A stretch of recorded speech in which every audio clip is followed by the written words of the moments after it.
Good morning, कैसे हैं आप सब। Welcome back by fire study with Nandini. Discuss कर रहे हैं आज अपनी क्लास में 20 अगस्त के करंट अफेयर।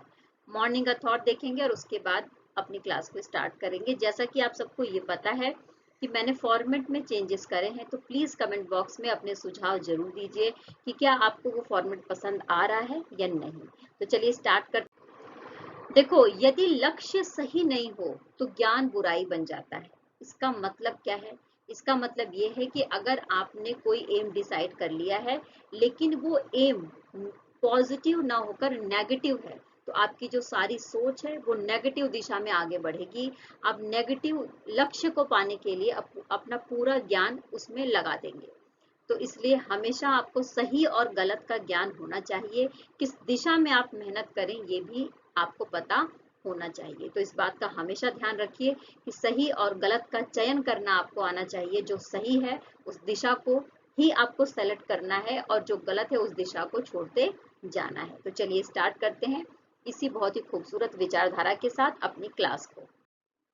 पहली जो बात कर रहे हैं हम, विश्व मच्छर दिवस या वर्ल्ड मॉस्किटो डे के बारे में बात कर रहे हैं, जिसको हर साल 20 अगस्त को ही मनाया जाता है।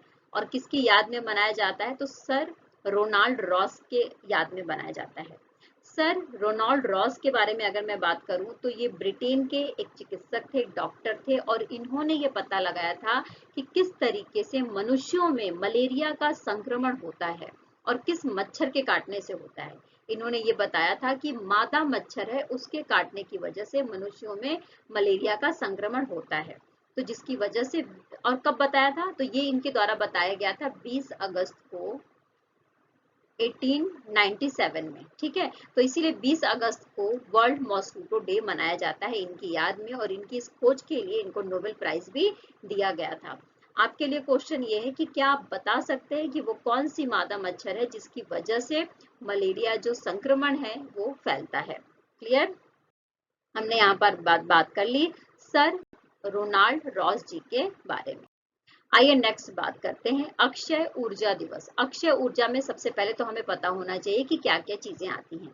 तो देखो, वो ऊर्जा जो कभी खत्म ना हो, अक्षय हो, है ना। अगर हम उससे एनर्जी बनाते हैं तो उसको हम अक्षय ऊर्जा बोलते हैं। जैसे कि पवन ऊर्जा, ज्वारीय ऊर्जा, जल विद्युत ऊर्जा, ठीक है ना, बायोगैस ऊर्जा, तो इसको हम अक्षय ऊर्जा कहते हैं। तो अक्षय ऊर्जा हर साल 20 अगस्त को मनाया जाता है। 20 अगस्त को इसलिए मनाया जाता है क्योंकि इसी दिन राजीव गांधी जी की जयंती है। और राजीव गांधी जी की जयंती को दो रूपों में हम मनाते हैं, एक अक्षय ऊर्जा दिवस और दूसरा हम मनाते हैं सद्भावना दिवस के रूप में। क्लियर? अच्छा देखो, अक्षय ऊर्जा के बारे में लोगों को जागरूक करना और जो प्राकृतिक संसाधन है उनके महत्व को बताने के लिए ही ये दिन मनाया जाता है। अब यहाँ पर हम बात करें सद्भावना दिवस के बारे में, राजीव गांधी जी के बारे में बात करते हुए हमें ये बात पता होना चाहिए कि 20 अगस्त 1944 को इनका जन्म हुआ था। कहाँ पर? मुंबई में, है ना। और इनकी याद में हम सद्भावना दिवस मनाते हैं। सद्भावना का मतलब ये होता है कि इनकी याद में हम अलग अलग धर्मों के लोग एक साथ मिलकर एकता के साथ, भाईचारे के साथ रहने के लिए, और एक जो सामाजिक और धार्मिक एक समरसता है उसके विकास के लिए ध्यान केंद्रित करते हैं। क्लियर? देखिए, राजीव गांधी जी की याद में उनकी जयंती पर ही हर साल राजीव गांधी राष्ट्रीय सद्भावना पुरस्कार भी दिया जाता है। राजीव गांधी राष्ट्रीय सद्भावना पुरस्कार भी दिया जाता है। और इसकी स्थापना कब करी गई थी? तो 1992 में। तो ये याद रखना। क्लियर? नेक्स्ट क्वेश्चन है कि हाल ही में भारत ने किस तीरंदाजी स्पर्धा में पुरुष और महिला दोनों वर्गों में स्वर्ण पदक जीता है? यानी कि मेंस और वुमेन्स दोनों कैटेगरी में गोल्ड मेडल जीता है भारत ने। पेरिस में आर्चरी के लिए हो रहा है इवेंट, तीरंदाजी के लिए इवेंट हो रहा है, जिसके चरण 4 में भारत के द्वारा ये रिकॉर्ड बनाया गया है।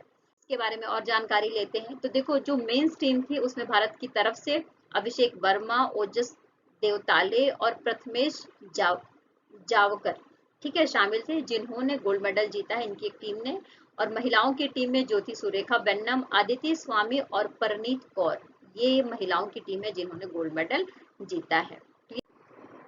देखो, यहाँ पर U20 के बारे में बात हो रही है, ठीक है। तो U20 विश्व कुश्ती चैंपियनशिप 2023 कहाँ पर हुई है? तो जॉर्डन में हुई है, और जॉर्डन में ही भारत की तरफ से 12 मेडल जीते गए हैं। 4 गोल्ड हैं, ठीक है, और इसके बाद 2 सिल्वर हैं और 6 ब्रॉन्ज मेडल जीते गए हैं। अब उन खिलाड़ियों की लिस्ट देख लेते हैं कि किसने किसने किस भार वर्ग में ये मेडल जीता है। देखो, इसमें गोल्ड मेडल के बारे में बात करेंगे तो प्रिया ने 76 किलोग्राम भार वर्ग में गोल्ड मेडल जीता है और अंतिम पंघाल इन्होंने भी गोल्ड मेडल जीता है। टॉप्स के बारे में जैसा कि आप सबको पता ही होगा कि टॉप्स स्पेशली उन खिलाड़ियों के लिए काम करता है जो ओलंपिक में खेलेंगे और भारत के लिए अच्छा प्रदर्शन करके मेडल लेकर आएंगे, तो उनके ऊपर विशेष फोकस करता है टॉप्स। टॉप्स का फुल फॉर्म क्या है? तो टारगेट ओलंपिक पोडियम स्कीम। इस नाम को जरूर याद रख लेना, क्योंकि ओलंपिक में जो आने वाले ओलंपिक होने वाले हैं उसमें टॉप्स का बहुत बड़ा योगदान है हमारे देश के जो खिलाड़ी हैं उनको तैयार करने के लिए। क्लियर? अच्छा, यहाँ पे सारी प्रॉपर लिस्ट दी गई है जिसको आप देख सकते हैं और पढ़ सकते हैं। गोल्ड मेडल में किसने किस फील्ड में किस भार वर्ग में गोल्ड मेडल जीता है, इसके अलावा सिल्वर मेडल जीता है, ब्रॉन्ज मेडल जीता है। ये पूरी लिस्ट है जिसको आप वीडियो पॉज करके भी देख सकते हैं और टेलीग्राम के लिंक पर जाकर वहां पर पीडीएफ के फॉर्म में ये सारी जानकारी उपलब्ध है। आप अपने नोट्स बना सकते हैं और पढ़ सकते हैं। टेलीग्राम का जो लिंक है वो आपको वीडियो के लास्ट में मिल जाएगा देखने को, और साथ ही हमारे डिस्क्रिप्शन में भी लिखा होता है। क्लियर? नेक्स्ट बात कर रहे हैं भारतीय रिजर्व बैंक के बारे में। ठीक है, भारतीय रिजर्व बैंक यानी आरबीआई के बारे में बात करते हुए हमें ये पता होना चाहिए कि साउथ इंडियन बैंक के लिए मैनेजिंग डायरेक्टर और चीफ एग्जीक्यूटिव ऑफिसर के रूप में नियुक्त किया गया है पीआर शेषाद्री को। यानी अब साउथ इंडियन बैंक के मैनेजिंग डायरेक्टर और चीफ एग्जीक्यूटिव ऑफिसर कौन होंगे? तो पीआर शेषाद्री जी होंगे, और ये 1 अक्टूबर 2023 से ये अपना कामकाज संभाल लेंगे। इनका नाम जरूर याद रख लेना, क्योंकि जो नियुक्तियां होती हैं वो बहुत इंपॉर्टेंट होती हैं। ओके, नेक्स्ट बात कर लेते हैं। यहाँ पर हम केंद्रीय जल आयोग के बारे में बात कर रहे हैं। ठीक है, तो केंद्रीय जल आयोग के द्वारा एक एप्लीकेशन लॉन्च किया गया है। एक मोबाइल ऐप लॉन्च किया गया है जिसका नाम रखा गया है फ्लड वॉच। अब ये फ्लड वॉच क्या करेगा? जैसा कि नाम से ही आपको समझ में आ रहा है, फ्लड यानी कि बाढ़ से रिलेटेड जो समय है उसके बारे में आम जनता को बताएगा। अब इस ऐप के माध्यम से आप क्या जान सकते हैं? तो इस ऐप के माध्यम से आप ये जान सकते हैं, पूर्वानुमान लगा सकते हैं बाढ़ के विषय में। 7 दिन पहले इसके बारे में और 24 घंटे पहले के बारे में आप पता लगा सकते हैं अपने पर्टिकुलर क्षेत्र से रिलेटेड अगर बाढ़ की कोई परिस्थिति है उसके बारे में। तो इसलिए ये एप्लीकेशन बनाया गया है, मोबाइल ऐप बनाया गया है केंद्रीय जल आयोग के द्वारा। अच्छा, इसको आप कहाँ से डाउनलोड करेंगे? तो जैसा कि गूगल प्ले स्टोर पे जाके हम डाउनलोड करते हैं एप्लीकेशन, वैसे ही गूगल प्ले स्टोर पे जाके आप इसको डाउनलोड कर सकते हैं। क्लियर? हमने यहाँ पर बात कर ली। अच्छा देखो, इस एप्लीकेशन में आपको इंग्लिश और हिंदी दोनों लैंग्वेजेस मिल जाएंगे, और ये स्पेशली सैटेलाइट डेटा एनालिसिस के माध्यम से और मैथमेटिकल मॉडलिंग के माध्यम से आपको जानकारी देगा बाढ़ के विषय में। ओके, देखिए, जैसे कि फ्लड वॉच के बारे में हम बात करें तो यहाँ पर हमें ये पता होना चाहिए कि ये स्पेशली अगर आप उस पर्टिकुलर एरिया के बारे में जानना चाहते हैं तो एप्लीकेशन के थ्रू आप जाएंगे और वहां पर जो भी आपका स्टेशन है उसको आप जूम करके देख सकते हैं। वहां की जो नदियां हैं उनमें जल का स्रोत क्या है, किस तरीके से और कब तक उनमें जो जल राशि है वो बढ़ने की संभावना बताई जाएगी। क्लियर? देखिए, यहाँ पर बात कर रहे हैं यूडीजीएएम के बारे में, यानी unclaimed deposit gateway to access information. ये एक वेब पोर्टल है जिसको लॉन्च किया गया है भारतीय रिजर्व बैंक के द्वारा 17 अगस्त को। ठीक है, अच्छा, इसके पीछे की कहानी क्या है, क्यों इसको लॉन्च किया गया है? तो इसको इसलिए लॉन्च किया गया है कि जो लावारिस जमा पड़े हुए हैं हमारी सोसाइटी में वो रजिस्टर्ड हो जाए इस वेब पोर्टल पर, और इस वेब पोर्टल पर रजिस्टर होने की वजह से आप इनको देख सकते हैं। तो इसके लिए इस वेब पोर्टल पर जाकर आप देखेंगे 7 बैंकों को रजिस्टर किया गया है आरबीआई के द्वारा। क्लियर? तो आप अपने आसपास के एरिया में जो लावारिस जमा पड़े हुए हैं उनके बारे में जो भी जानकारी लेना चाहते हैं, इस वेब पोर्टल पर जाकर, जिसका नाम है unclaimed deposit gateway to access information, इस पर जाकर आप ले सकते हैं। इसके पीछे का मोटिव ये है कि ऐसे जो लावारिस जमा है उसकी खोज की जाए और उनको सही तरीके से उनकी प्रोसेसिंग करी जाए, सही तरीके से उनको आगे बढ़ाया जाए और सही तरीके से उनको क्लेम करके उनको एक संसाधन के रूप में उसका इस्तेमाल किया जा सके। ओके, देखो गांधीनगर कहाँ पे, तो गुजरात में, ठीक है। तो गुजरात के गांधीनगर में G20 स्वास्थ्य मंत्रियों की बैठक की समाप्ति हुई है। और जब ये G20 के स्वास्थ्य मंत्रियों की बैठक की समाप्ति हुई तो इस अवसर पर वर्ल्ड हेल्थ ऑर्गेनाइजेशन के द्वारा एक नेटवर्क का अनावरण किया गया जिसका नाम है डिजिटल स्वास्थ्य पर वैश्विक पहल। इसका उद्घाटन हमारे देश के जो स्वास्थ्य मंत्री हैं मनसुख मंडाविया जी, उनके द्वारा किया गया। और इस अवसर पर WHO यानी वर्ल्ड हेल्थ ऑर्गेनाइजेशन के जो महानिदेशक हैं वो भी उपस्थित थे। अच्छा देखिए, इस अवसर पर जो WHO के महानिदेशक हैं डॉक्टर टेड्रोस एडनोम घेब्रेयेसस, ये भी उपस्थित थे। क्लियर? देखिए स्क्रीन पर जिसे आप देख रहे हैं ये हैं प्रोफेसर देवेंद्र दत्ता। तो प्रोफेसर देवेंद्र दत्ता की मृत्यु हो गई है, ये 81 वर्ष के थे। ये प्रख्यात शिक्षाविद, सामाजिक कार्यकर्ता और कॉटन विश्वविद्यालय के उपप्राचार्य भी रहे हैं।